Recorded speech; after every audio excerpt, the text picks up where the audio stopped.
Welcome to the Personal Innovation Podcast, brought to you by personalinnovationhub.com.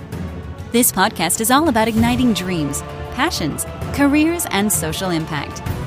The objective is for us all to master our inner gifts, create our own future, and live our lives as a love story while leaving a dent on the universe. And now, here's your host, Eric Suryaram.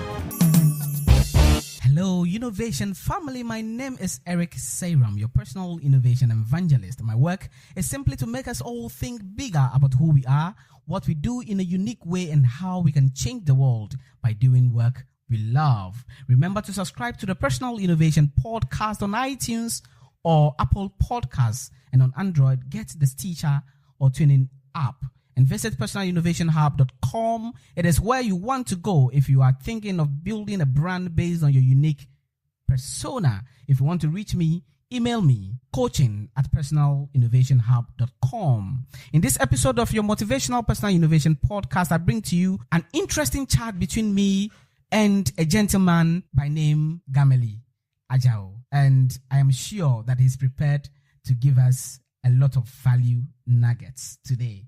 But before then, he will give us his favorite quote. My favorite quote is "Chance favors the prepared mind" by Louis Pasteur. Chance favors the prepared mind by Louis Pasteur. Oh, great. Gameli, are you ready to help my listeners to dream no matter how small, become more passionate about their dreams, create their own unique careers, and leave a dent on the universe? Absolutely. Great. Would you rather innovate or stagnate? Innovate. Why do you want to innovate? Because I believe that everybody has the ability to contribute to solving the challenges we face in the world. And therefore, I want to be an example by demonstrating that. Wow, that's interesting. Can you please tell us a bit more about yourself? So my name is Gameli Adzaho. I work in the public health space. Currently, I'm employed at an international NGO where I work in partnership with the Public Health Service to implement various sexual and reproductive health and rights projects. The aim is to make services in that area available to as many women as possible in Ghana in order to ensure that they enjoy their health and well-being consistent with the Sustainable Development Goals.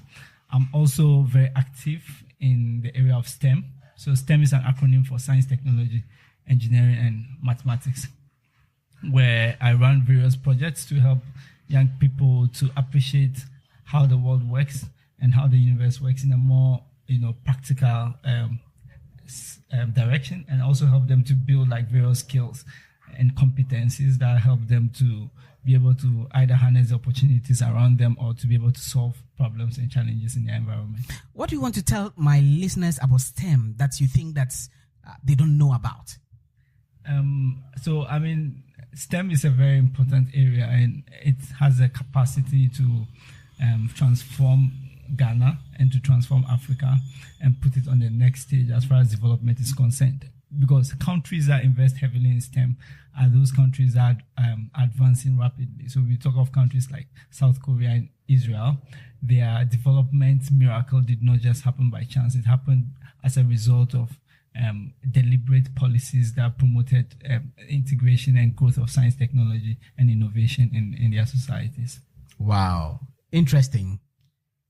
Since childhood, what have you always dreamt or fantasized becoming? Okay, so I've dreamt of a couple of different things. At one point, I thought I was going to become a doctor, so that I can help people to stay healthy and also find a healing whenever they are ill, and save lives. It was such a wonderful thing. Along the line, I also thought maybe I should become a computer scientist. Create technology, create software. Just solve problems, using technology and create exciting stuff. And, but currently I'm working in the public health space, like I said. So I studied for a biochemistry degree at the University of Ghana.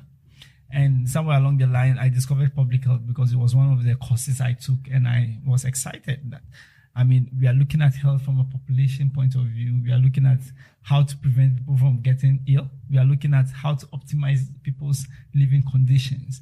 And so I thought that was really, really interesting, and that would save the country a lot of money if you look at the kinds of interventions that are applied in that space. And so I was like, yes, I finally found a path that allows me to combine various passions with the idea of solving problems, the idea of using science and technology, coming out with interesting ideas and implementing them. And at the same time, doing something that will ensure human health and well-being. So it has become like a very wonderful So what I am understanding from this is that you have a mixed passion, and you are putting this mix together to essentially deliver value or create value for your community. What puts you on fire today? What is your passion today? Yeah, precisely. So I said that I'm always moved by the challenge of kind of like coming up with solutions to problems that we face, and I think that's what moves me, and what you said, your observation about the fact that it looks as if I'm interested in different topics, it's true, in the sense that in the world in which we live, the problems that we face don't come clothed in particular disciplines. There's no chemistry problem, there's no biology problem, there's no literature or business or history problem as such. Most problems are problems that affect people and how we strive to resolve them. And so they come in very complex forms, And one of the reasons why we find it difficult to overcome the challenges that we face in our society is that we think in a very compartmentalized fashion. We seem to be like, oh, this is engineering, so I'm going to use an engineering solution. It doesn't work that way. And so that integrated thinking and holistic way of looking at things is a very important thing, and that's one paradigm that I'm trying very hard I am very appreciative with this type of concept that you're bringing to fore now, and I'm thinking that this is good. What would you say? I know that you've done some education, you've been a teacher. Yeah. What would you say is the reason why our educational system is not encouraging this? And we are still thinking that if you went to school to study maths, it means you need to be doing something necessarily in that field.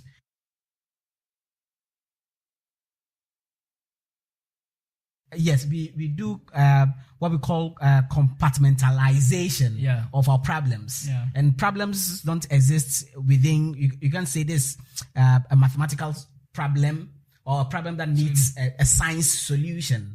Necessarily solely. So what do you say about the educational system, and what changes will you recommend for us to change our perspective or our way of thinking? Okay, so there are a couple of things. School is a place where people learn, and they learn so that they can be able to build up their knowledge base, and also to be able to improve upon their skills and competencies so that they can be functional in society, right? So there are a number of things that we talk about when we are talking about challenges with education. One is the fact that it seems to be too much skewed to gaining knowledge as against building skills, competencies, and attitudes. So that's one of the challenges that we have in our educational space. The other second challenge is the fact that even with the focus on gaining knowledge, we don't have a very practical approach to teaching and learning, such that and as much as we don't have a practical approach to, there are things that are missing in the mix. For example, the importance of critical thinking skills is missing, and so people go through this process of rote learning, and when they come out and they are faced with very simple challenges, they find it really difficult to break those challenges and issues apart, to be able to properly analyze them, and to be able to begin to think of how do I resolve this. And so, to just put everything into a nutshell, I think what is important really is for education to be organized in such a way that we begin to look at it from a practical point of view. We begin to think of giving students challenges. Every term you should have a major project that you have to deliver at the end of the term in order to improve your coordination skills. And I think that would really take us far. Wow, interesting. Gameli, entrepreneurship or employment? Which of these two will you choose any day, and why? It's a really interesting question. I think everybody is different, and everybody, have their own attitudes and tendencies. But if I am to come out with a general rule of thumb, I think entrepreneurship is really, really important. It's really crucial. It's so important such that even if you find yourself in an employment environment, you must begin to think of how to move the organization forward. That's what they call intrapreneurship. Yes, right? yeah. So entrepreneurship has become another buzzword, and really, so I would choose entrepreneurship over just employment. Wow, interesting. What will you say is your career today? Do you think it is a bad fit job? Is it your dream job, or will you say it is a bridge job? It's a very interesting question. In true reflection of my sort of like my philosophy and attitude of thinking holistically, I don't see my career like stopping with my 9-to-5 employer. So I have my personal agenda, my personal paradigm, and I define it this way: shaping Africa, shaping youth. So my shaping Africa, shaping youth. Yes. Very, very powerful. So everything I do has to advance that agenda. So in my current job, which has to do with health, is in a public health space. So exactly that. With some focus on youth and with some focus on women, we are looking at how to optimize health and well-being. And then beyond that, then I'm engaged in all these STEM activities, particularly with the Global Lab Ghana group, where we are helping young people to build skills to be able to tackle some of the issues we are facing in Ghana today. And it's really wow. Listeners, if you're getting this straight, what it means is that you can still be employed within that organization, but it is your duty to make sure that you have an agenda, a personal goal, a personal career agenda that you want to pursue to leave a dent on the universe. What would you say is your career and personal goal then, Gameli? Yeah, so my personal goal, again, it's towards like what I said, which is shaping Africa, shaping youth. In the long term, the way in which I see my career is to continue to. So basically, I just started working on a project which is aimed at equipping young people with skills in the area of STEM, like I said. And so my personal goal long term is to build a community where we advance what we call open science and open innovation. What we are trying to do is to create platforms to allow people to meet together, come up with various problems that are in their communities. We give them skills to be able to analyze those problems properly and then design solutions to them. So those solutions are transferred into projects that they can then actually implement and carry out. So we are looking at solving challenges in the area of environment and health. We are looking at solving problems in the area of improving education and also to tackle things like energy. It all depends on what is of interest to the community and what we think is important wherever we live. And long term, that's a great vision. That's a great goal, and I would love to be a part of that. We believe all humans are unique. What would you say is that particular skill or ability, talent or personality trait that makes you stand out from anyone else who does exactly what you do today? I think throughout my life, what I can really vouch for is my ability to see the big picture, to be able to spot trends. Sometimes it's not so easy to see the potential of something which is just starting out, but I think I'm usually able to see what's going on right now and how that can potentially become something big. At the same time, I would say I'm also quite good at connecting the dots. So for example, how do I apply technology, for example, to solve health problems? How do we use all these new trends in open data and data analytics to solve problems in education and health? I'm able to see these connections, and that is why I always push for an integrated approach to problem solving rather than just a compartmentalized approach. An integrated approach to problem solving rather than a compartmentalized approach. Great. Personal innovation is defined as the ability to see new opportunities where others don't, create new positions and jobs that never existed while undergoing continuous learning and adapting to economic change. How important and relevant do you think the concept of personal innovation is today? I think personal innovation is really important because we live in a world that is undergoing rapid transformation. And some people say that we are in the era of the fourth industrial revolution. We are seeing advances in computing at a scale that has never been seen before. And this puts challenges to workers, So, it's already been predicted that machines are going to take the place of humans in the workplace. And so that means that we are not only competing against other humans, but we are competing against what? Machines. So now the challenge for us is to be able to think strategically and be one step ahead of the game. And that means that we cannot go through life with a business as usual approach. We need to employ things like empathy that machines do not have. We need to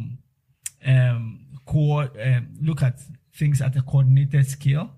And we need to be very original in our approach to doing things. And that means that you have to prepare yourself for the world that is coming tomorrow. And that also means that we all need new sets of skills and competencies, which can really make a difference for us. And so for anybody to be ready for this world of tomorrow, using the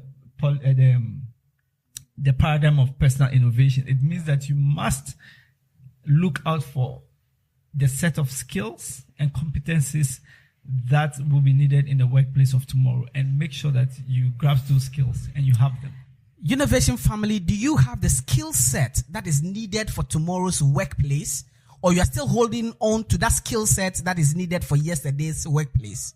If you're thinking that the robots are taking our jobs and you are just afraid, please go get the skills that will give you that empathy. For instance, if you work in a restaurant, today we hear that there are machines or robots that are doing serving food. Yeah, preparing food as well. Preparing food.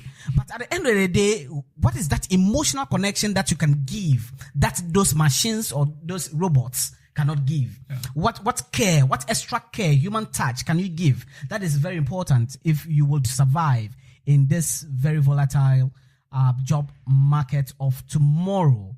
Who is that one individual, an icon, a celebrity, a mentor, or a coach that you look up to in everything you do?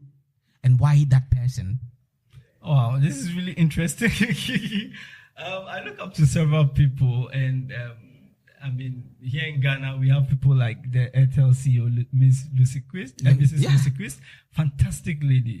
She leads a big telecom organization, but at the same time has the time to develop projects and concepts that give young people hope and also makes them ready.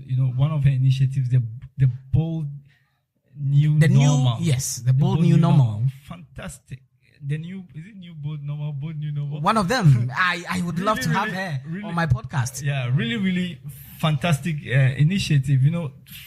Getting us to think big and to think ahead of the crowd. There's another gentleman called DK Oseo Asari. He's currently working at Ashesi University. He's a design thinker. He came up with a solution to solve e-waste in Agbogloshi, for example, and also has so much to contribute in the area of architecture, urban planning, and city development. And these are people that I actually love and admire their work and aspire to also, create solutions that would be on the same scale as what they have done.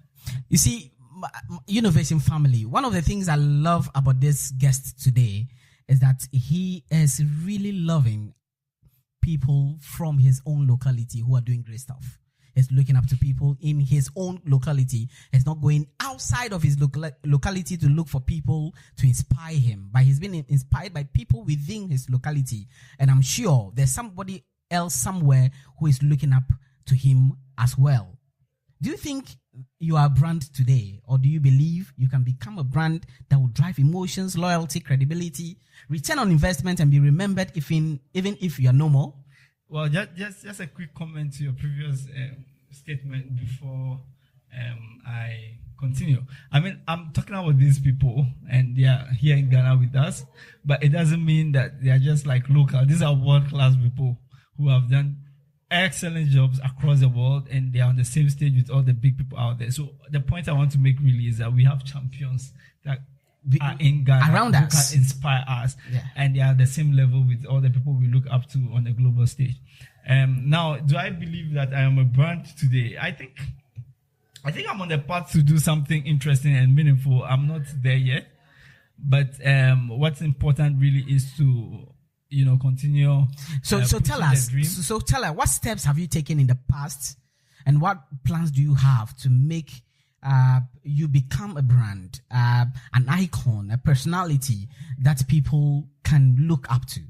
Well, I mean, you mentioned my background in science education. I used to be a science teacher teaching chemistry, integrated science at Keta Senior High School.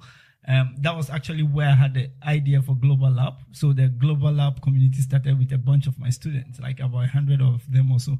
And now we are 1,000 plus community of people interested in science. I believe that in this country and elsewhere in Africa, people know me for, championing science, currently next Einstein Forum ambassador for Ghana, which means that I try to promote what the scientific community is doing here in Ghana to the rest of the world, and also continue to share what's going on globally with people in Ghana. And my work has also been recognized to some extent. New Accra named me among the top 30 Ghanaians they feel are ready to change the world, and that was really interesting in last year. And then I happened to also win the Steady UK Alumni Awards for Social Impact, which means that the British Council thinks that I'm one of the people using their education to actually, impact society positively. But then these are basically like baby steps, and we aspire to high heights. Not necessarily for ourselves, but we aspire to take on more complex challenges and work together with others to overcome them. Yeah. Wow. I'm loving this. Your network is your net worth. We need to always think about who we know and who knows us to help advance our dreams. How do you go about networking with people necessary to achieve your dreams? Yeah, this is a really interesting question, Eric. When I started out, like just fresh out of university, I grew up in the Volta region. I grew up in Keta, and then I came over to Accra for university. I knew barely nobody, and it's a very interesting thing. And at that point, I realized that if you want to move from step A to B, you need to be in a community. You need to be among a group of people to propel you. And so I also realized and valued the importance of networking. One thing I've done is to embed myself in various communities where I'm of service. So, for example, within the Ghana Think Foundation, we've been organizing events for young people across the country. We've done bar camps. When I was in Keta, I actually helped to start bar camp in Ho. I helped to start the junior camp program. And so by involving yourself in such activities, what happens is that you begin to meet other like-minded people. You build a community. So your networking with these people, it's on the premise of what you have in common. It's an interactive give and take affair rather than, oh yeah, here I am, no. So most of my networking is within people interested in STEM, within people interested in youth development, within people interested within communities interested in social innovation, and that helps to create stronger bonds that we can then leverage on to pursue our various projects. Innovation family, aren't you loving this? We all have to become innovators of our own careers and lives. Companies have always needed to innovate in order to stay relevant and competitive in the marketplace. But now, so do we as individuals. What do you do to make sure you stay educated, knowledgeable, and up to date as far as your area of expertise or industry is concerned? So it's the same thing. I mean, using your networks, attending various events, because when you go to events, you meet people who have like extremely brilliant ideas, different from the ideas that you are used to on a day-to-day basis. I mean, social media has become another interesting way of keeping track with what's going on in the world. So again, you follow accounts that have relevance to your goals and to your careers, and you would always be kept on top of the game. One tool, also a digital tool that people use less regularly. For example, as I was discussing with you before this show, is the concept of podcasts, because podcasts are focused on specific subject areas. and then you can actually have time to listen to it and continue applying the principles thereof. Another interesting one is newsletters. People, again, do not use newsletters as much, but, there are certain professional associations that, as a young person aspiring to build a career or as aspiring to build a business, that you can belong to. And you join these associations, you participate in their activities, and then you subscribe to their newsletters. And these newsletters just come up with so many opportunities, and you are aware of all the so let's make it more practical. You see, the skills of yesterday might not be as important in 5 years, and the technology we use today may be obsolete next year. Open your tools box for my listeners. You see, you're talking already about some tools, some resources that you use. Yeah. So tell us, list for us some 3 or 2 tools, core tools that you use for your personal and professional life that you recommend to my listeners. This is really, really interesting, because I'm more of an ideas man than anything. But so if we go back to the idea of skills, I mean, one of the important skills that everybody must have is, in today's world, I believe, is data analytics. Your ability to collect good data, and your ability to clean that data, analyze that data, and then interpret and manipulate it. Manipulate it, Yes. interpret it. So in the area of data analytics, we have all sorts of tools. So in terms of computer software, we have tools like Stata. It's something that you can learn. Mention that tool again. Stata. Okay. Yeah. Tell us about it. It's a software that helps you to analyze data. Great. Scientific data. Great. We have, of course, survey. You have to learn how to take simple surveys. So how can you use something like Google Docs, for example, to get information from people on maybe a business idea you have, so that you can analyze it, and then what? So, and then create your business concept based on the information you have. Things like Excel, I mean, people just use Excel to store phone numbers and addresses, but you can actually do so much with a tool like Excel. So I would recommend that. The other skill that is also very valuable is the skill of what? Storytelling. Storytelling, it's an ancient human tradition. It allows us to connect with people, very well. And it helps us to communicate complex ideas. When you have a complex idea, you are able to break it down and then give that information to someone in simple language, in a way that they can understand. Then you are a winner.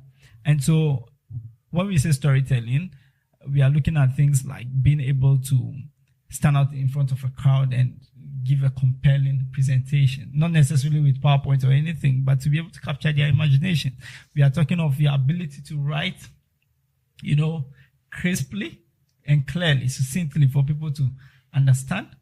And in the digital age, again, back to social media, we have things like blogs, we have things like YouTube, and we have things like Twitter and others that people use intelligently to promote their cause. And so all of these skills must be in your arsenal if you are ready to take on the world. As somebody interested in the STEM movement, or a member of the STEM movement, can you tell us about the concept of big data and its impact on small businesses, the concept of big data, VR, virtual reality, etc. This concept, so my listeners can appreciate and get ready for this issues that are these emerging themes that are coming up, especially that concerns our careers, that concerns our businesses. Yeah, okay. So I'll take big data. As we move in the world, the physical world, all our interactions, is data. I'm talking to you, or everything I'm saying right now is all data. Yeah. Yes. If I move my hand and move my hand to the left, everything is data. So because of the increasing digitization, we have computers and everything. As we continue to use technology, all the websites we use, all the things we put out there, all kinds of interactions you can think of, both in the physical and the virtual world, it's all what? Data. And so what big data does is to collect some of these interactions, looking at a particular use case together in such a way that normal statistical tools find it very difficult to analyze.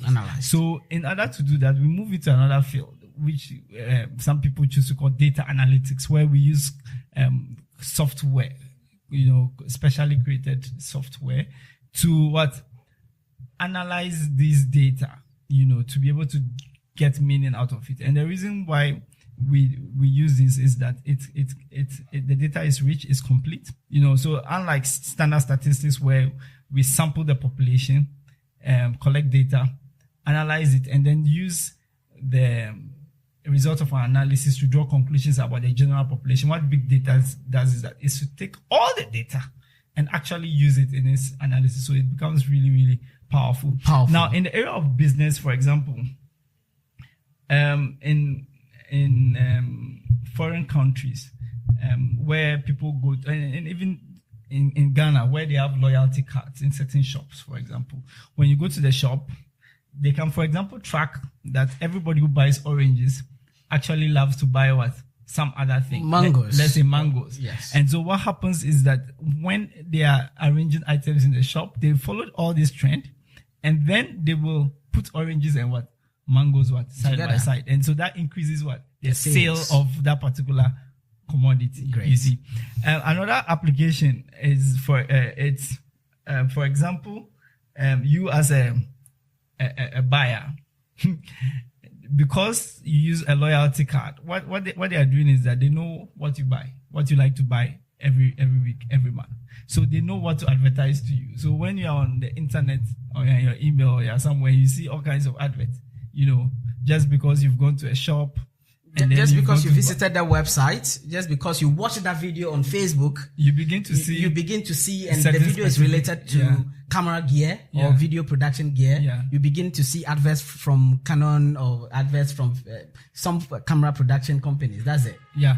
And now to move away from just business in general, another use of big data that I'm personally enthused about, for example, is that how do we use tools like sensors to track our interactions with the environment, and how can that help us to optimize our health and well-being? That's one area that I'm really interested in. So for example, can we, for example, like right now we are able to have what we call personalized exposure monitors, which allow people to for example have certain small devices on them that they can use to, for example, measure the air quality. So, for example, as they are moving around, it can measure the level of carbon monoxide or particulate matter or some air pollutant that's in the environment. And so by being able to read this and being able to compare with standards, people who are at risk of certain health conditions like asthmatics or old people will be able to detect that, no, it's not safe for me to be in this environment. But, with this whole idea of big data, can we all for example, have some of these personalized exposure monitors, or enough people, not everybody, but enough people carry these exposure monitors such that when they measure air pollution where they are, we can collect all of this data together in a centralized spot and then use that information to predict that, okay, today air quality in Medina is not all that great. So, people who are at risk should not be aware of going to such a place or not. So, it has tremendous across field, and it's really up to us to build our knowledge and our skills and competencies to be able to. Innovation family, aren't you loving this? I am enjoying the episode, and very, very, very big value nuggets are being dropped, and I'm loving it. I believe that strong brands are those who are able to communicate their vision, their mission, and values to stakeholders in a way that resonates with them. And that is why they fall in love with them. Now tell us, how are you sharing your personality, your values, all this knowledge that you have, all these experiences that you're creating and social impact work that you're doing with your target audience? How are you sharing this with them? Okay, so basically, currently I pour almost all my heart into the whole Global Lab community. And in Global Lab, we stand for three things. We stand for learning, we stand for friendship, and then we stand for service. And so that is what, as a community, we are building ourselves on. And so that is what connects us together. And I think what we are creating so far is beautiful. And we hope to be able to take on the world with learning, friendship, and service. Great. Personal innovation challenge now. On this podcast, we always have a personal innovation challenge for our guests. And it is the next big thing that you look at doing. The next time I meet you, what do you want to start? That if we meet again, we'll drink some wine, or what do you take? I think club or something. Great. So we'll take some beer and have some party over. What big thing do you want to do? Okay, so I already mentioned the Global Lab community, which is set up to be Ghana's community for open science and open innovation. And so the next time we meet, we should be talking about specific projects that are being developed within the Global Lab community. I just shared a concept around personalized air quality monitoring, what we call the citizen science approach. I think we should probably be making some inroads in that area, trying to come up with solutions to the problems we face. Wow. Interesting. We have to constantly evolve, adapt to new realities, be accountable for ourselves, and think creatively if we want to survive. What final lesson or words of wisdom and guidance do you want to offer my audience who are also trying to dream big, follow their passions, and create a career out of what they do whilst they impact the world? Yeah, my message to them is simple. It is, let us use the tools we have to solve the problems we face. So let's use the tools we have today to solve the problems we face. The tools are available. Let's use them to solve the problems of the day. Are you ready to make your personal innovation pledge now? Certainly. Great. So you will say after me, I pledge to continue living my dream. I pledge to continue living my dream. I pledge to dream bigger about who I am. Think bigger about who I am. I pledge to think bigger about who I am. I pledge to think bigger about who I am. And change the world by doing work I love. And change the world by doing work I love. So help me God. So help me God. On behalf of the Personal Innovation family, we have witnessed your pledge and pray you fulfill it. Amen. Thank you very much for coming to this podcast. Thank you, Eric. Thanks for having me. Thank you. Thank you. Thank you. Remember to subscribe because there's more to come. Follow Eric on Twitter at Sir Eric Suryiram A and on Facebook, facebook.com/Personal Innovation Hub. Remember to rate and review the show. Share this with friends who need to hear.